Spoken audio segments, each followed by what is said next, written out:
want to try again while we're still in the mood? Okay. Alright, cool. Alright, so there, it's running. Okay. I was trying to hold it like this. Hey guys, wanted to record a quick video and getting my girlfriend's input in HECS. I got her into HECS a few months ago and she averaged in around a penny, probably a little bit below that.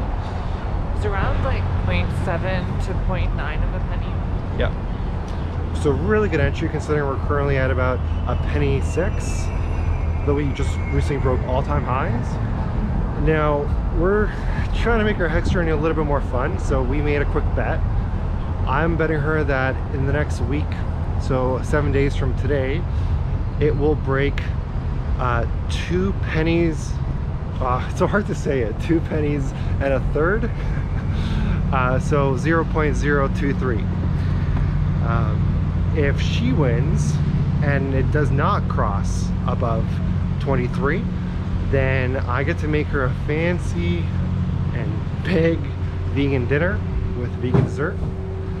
Though if I win, what are you gonna do for me? I'm doing a movie night that's themed with snacks and drinks that are all themed to match the movie that he picks. Yes. So it's totally his theme, his control, his movie. And we just get to enjoy the night. Yeah, it's a really big deal deciding on a movie. So the fact that if I win, I get to have a chance to choose whatever movie I want and also get snacks and a whole theme around it. But it'll be a lot of fun.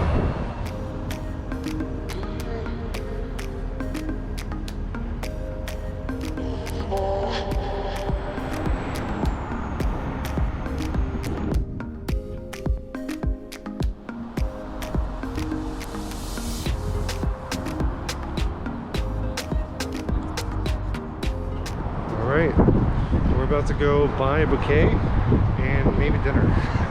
We'll see how it goes.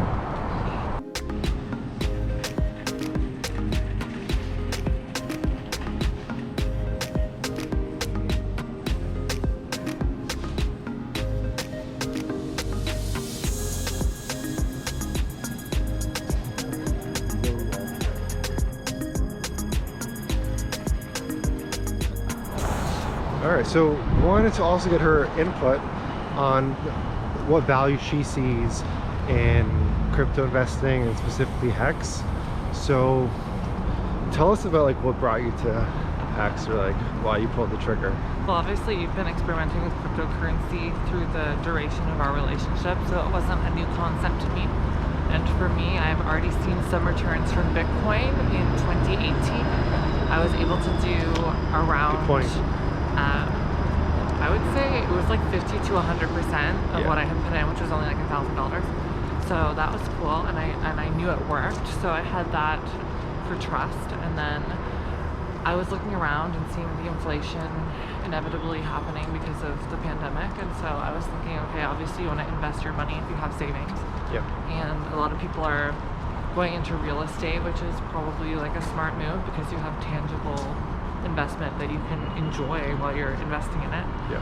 But that wasn't something that I could do because I don't have the down payment money, and I don't want to lock myself into a mortgage and everything, and I just feel like I'm not ready to settle down into one spot. So for pretty much every reason in the book, real estate wasn't an investment for me, and I didn't want to invest in super stable things that weren't going to rise and be profitable.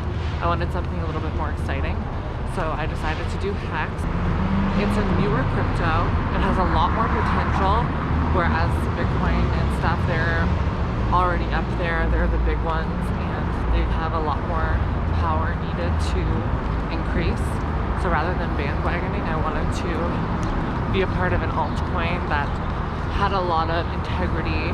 I liked that it was security checked. I loved that it is kind of like a certificate of deposit, so you have all of these incentives like staking to increase your interest in the coin. So there's a lot of fallback options within the coin itself in order to make profit, even if it's not rising all the time. And I've already seen some amazing gains, so I got in but below a penny for a large portion of what I put in, and at one point it was like over 2 cents. So everything was doubled, which was super crazy, and that only happened in the span of like a month. So I'm excited to see where it goes, and I do have faith that it will be profitable. Yeah. And even if it's not, I only put in the amount of money that I felt comfortable and responsible to put in. Yeah. So I'm not sacrificing rent money or anything else that I need. All my essentials are covered, and I'm just hoping in the long run that it pans out. Great. So you just you just answered all the possible questions I could ask you. So you kind of took my job. But yeah, she got it right. You know, she's responsible with it. She's ethical, as you can see. She knows a lot about it, so she's not getting involved in something she doesn't know about. She set up with her own wallet. She staked for an average of a year so far. I wonder how many T-shares she has. That's a fun question to ask. You probably have like probably like 50 T-shares, I would guess. I have to check. But You'd have to check, yeah. You know, she set up on the Staker app. I know, I can feel reading. She's reading candlestick charts. I mean, I think she's a good example of what a lot of millennials should be doing is, you know, looking at their financial situation and reevaluating where they're putting their money towards and investing their money so that they can get out of the rat race and earn passive income. So though crypto is volatile, though crypto is risky, Hex is one of the more safer options out there. And as she described, unlike the top, you know, 3 cryptos, it doesn't take as much economical energy to pump Hex as it would Bitcoin or Ethereum. So beyond the bet I have with her that Hex is gonna break 2 pennies and a third in the next week, I am more than comfortable making a bet that this year it'll break 15 cents and perhaps even 50 cents. I know for sure it should rise a few 10, 20, 30 cents. Who knows where it'll close. And I would even say by the end of summer, it should already be above 15 cents. So let's see how it goes. I think there's a lot of positive catalyst on the horizon with the Lex Fridman interview and Richard, just with Pulse Chain and what that could do for the ecosystem. Any other comments about, do you want to talk about Richard or like what you thought of him and what you think about it now, or? Not really. I feel like I haven't invested enough time to really like get to know who this guy is. What I've seen I haven't liked because I don't think he markets himself very well. But some of the stuff that he told me sounds promising, so I don't know. I try to like remove Richard from the equation and just kind of focus on the product that was created, because I don't think that any good investment should be controlled by one person or your opinions of that one person. So I think that it's smarter to look at the product and to see it as a separate entity. Exactly. And I would say in the beginning, you know, as I think, I don't want to say newbie, but as any person new to crypto investments, they do look at who are the founders, who are them, who's in control. And it wasn't the easiest thing to convey that Hex is its own thing. It's going to exist with or without Richard. It's going to exist beyond our lifetimes. I think she's understanding that unlike a lot of other cryptos, which are projects which sell a dream, Hex is a finished product. It's immutable. It's not going to change. There's not going to be a patch update. It's a living organism that is honestly mathematically designed to significantly appreciate. So we're going to see what Hex is going to do for her in the next year, and once her end stakes come out, I think she'll reevaluate things. I'm going to do my best to convince her not to sell the principal, not to kill the goose that laid the golden egg, and perhaps she'll just liquidate her interest and continue staking. But you know, money does unimaginable things to some people.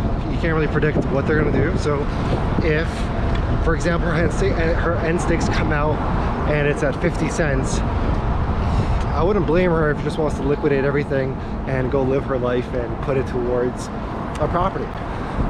You know, one thing that millennials here in Toronto, you know, wish they could afford is housing, affordable housing, a nice condo, a nice home.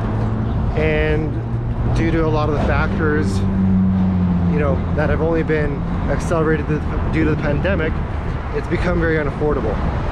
So if we can flip a little bit of money a few times and have enough money for a down payment of a property that we would like to live in, that would be very, very attractive.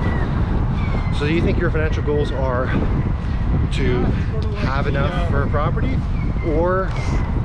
I would say even larger than that, because Yeah. obviously if you put all your money into a property and then you have to be able to maintain it and pay property tax and kind of maintain that lifestyle, Yeah. I would never just take all my money out and sink it into one thing.